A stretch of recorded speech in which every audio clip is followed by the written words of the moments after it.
Good afternoon, YouTube. It is a rainy August day here in Montreal, and I just wanted to film a brief follow-up video to a video I published recently, which talked about my experiences as an English speaker in Montreal. To begin with, I want to clarify a bit my intent with that original video. I hope that you guys can remember that I'm just a guy trying to share my experience and understand life here, and not jump down my throat too much if I say one thing that you disagree with. There's always room in the comment section for thoughtful discussion. In fact, in many ways, this video is inspired by the thoughtful discussion we had in that first comment section. And in fact, I've received emails and other messages as well, all of which are appreciated. There was one email in particular where someone said, maybe this is a good starting point.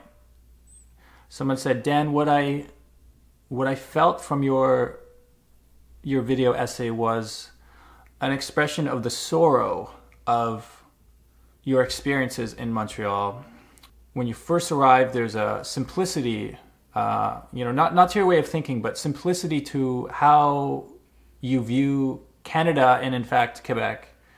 And they said the sorrow of what I was experiencing was kind of the disillusionment of, okay, Canada is not actually the place I thought it was.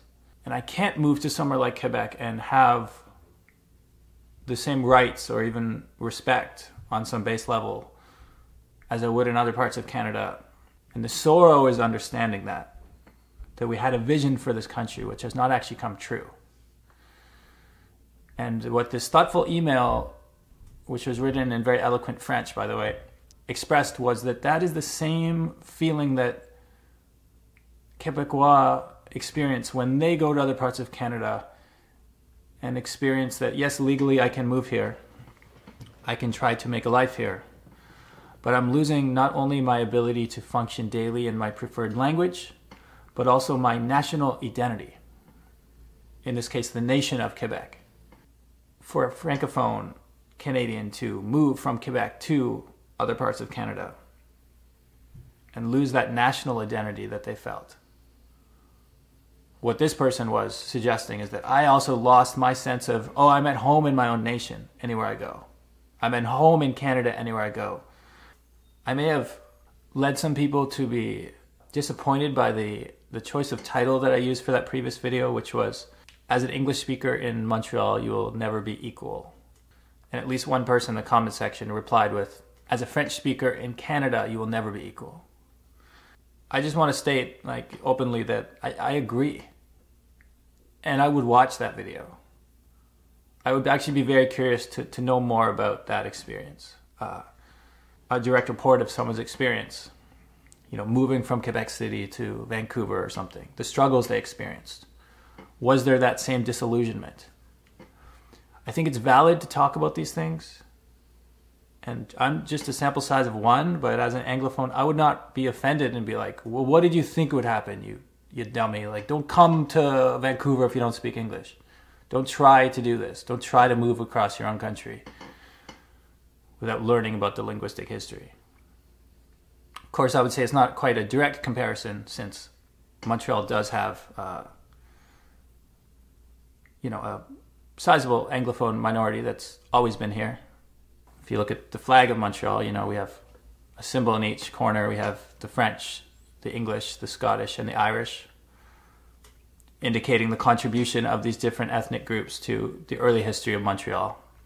The debate here is often simplified to, this is a Francophone city, and you are an outsider, and of course we won't respect you until you've learned French, because get with the program, this is Quebec.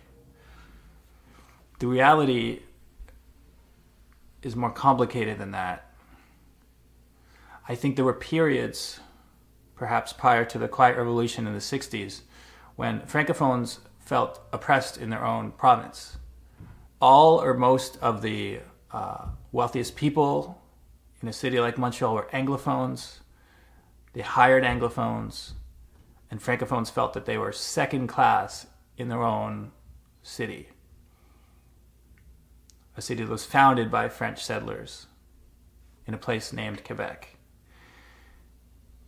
This led to a sort of a revolution, a cultural change in which Quebec almost left Canada, in fact, but through that experience developed a strong national consciousness, which continues to this day, and which makes it so that Anglophones are often, it's almost like an elastic band. You know, it pulls really hard one way. It pulls really in the direction of, oh, this city's more English, all the rich people are English, Francophones are looked down upon, and then boom, it doesn't return to the center. It swings the other direction. It swings so suddenly, I mean, a lot of Anglophones left the city of Montreal during that period. You know, as my dad, who knows more Canadian history than me, points out, you know, all of the major banks in Canada had their headquarters in Montreal, and then most of them moved, most or all of them moved to Toronto and never looked back. And so in a sense, Montreal sacrificed its place as the economic capital of Canada to preserve the language and culture.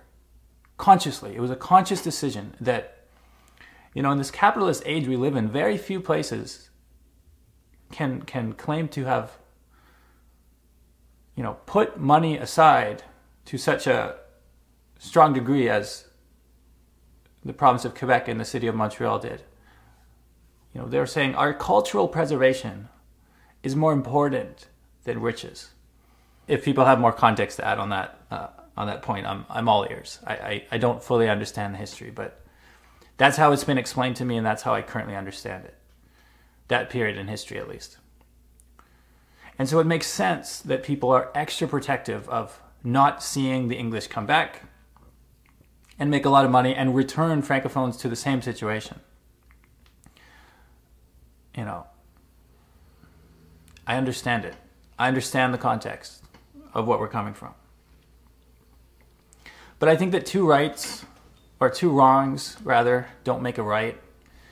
And I think that the crux of the point I'm trying to make, if there is a point to all this, is just that there's a feeling today that being an Anglophone, you never had an identity in this city and you never will. I can't claim to have all the answers here. I can't claim to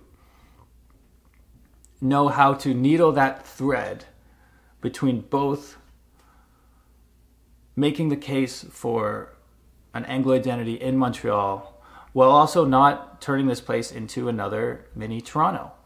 Because I like Montreal more than Toronto. And I don't want to see this place turn into another Toronto.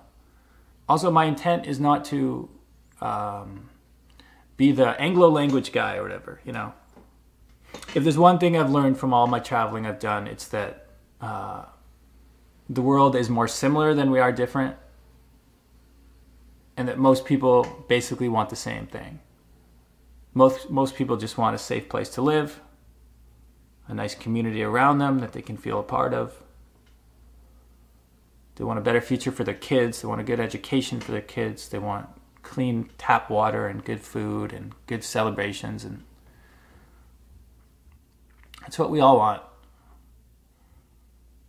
That's what I want for this city.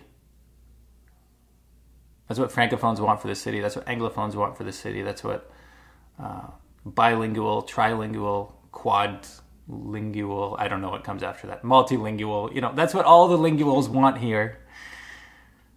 And I think we can achieve it. I don't claim to be the person to get us to achieve it.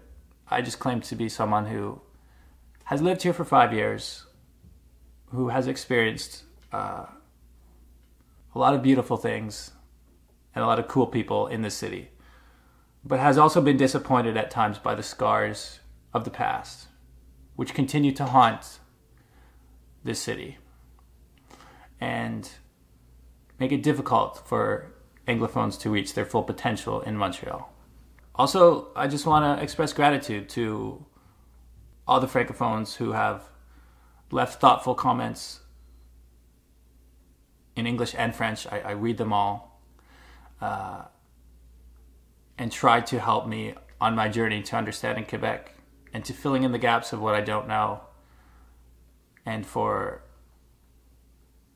yeah, just welcoming me and welcoming all the other Anglos who are on their journey and being patient with us when we butcher your beautiful language.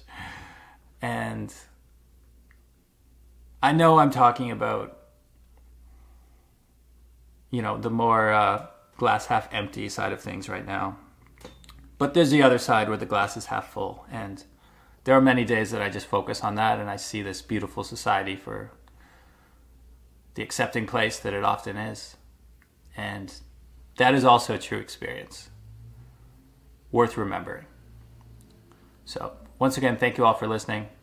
As always, I'm Dan, and I will catch you next time. Peace.